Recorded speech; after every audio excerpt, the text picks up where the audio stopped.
السلام عليكم ورحمة الله تعالى وبركاته، إخواني أخواتي متتبعي قناة جوهر المصباحي للعملات الورقية والمعدنية.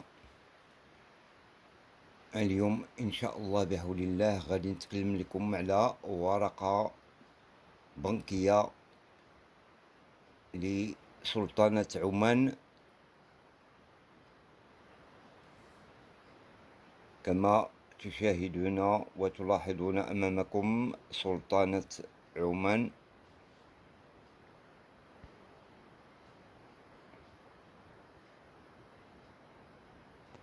لسنة 1990 ميلادية.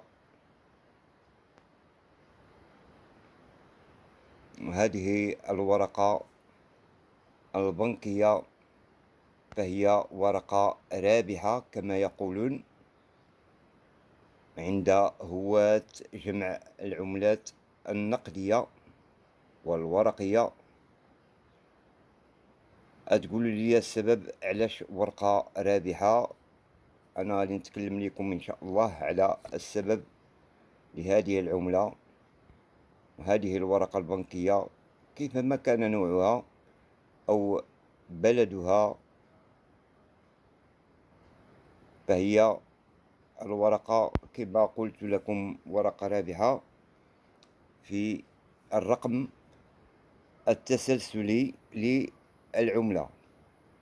فهنا تلاحظون بهذا الرقم متكرر وهو مزدوج،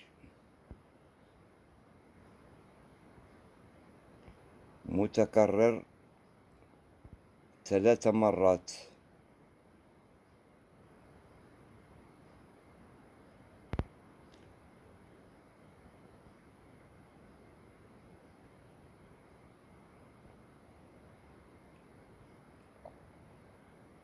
فلهذا السبب فهي ورقة رابحة وثمنها جد مرتفع.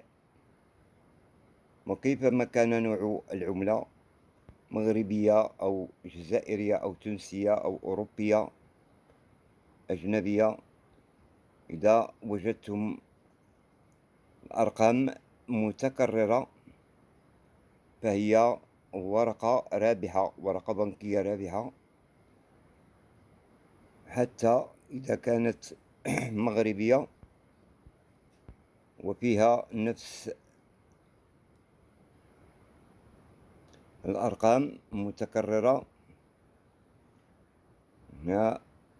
فلهذا مثل 66 أن تكون متكررة هنا، في عوض 18 تكون 66 وفي عوض 98 تكون 66. فهذه ورقة نفس الرقم، فهي ورقة رابحة وورقة مميزة عند هواة جمع النقود والأوراق البنكية القديمة أو الجديدة.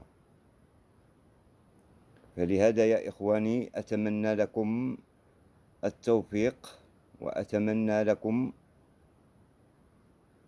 النجاح في عملكم، وشكرا لكم على المتابعة. ولا تنسوا الاشتراك في القناة ومتابعة الفيديو إلى الأخير لكي تستفيد من المعلومة.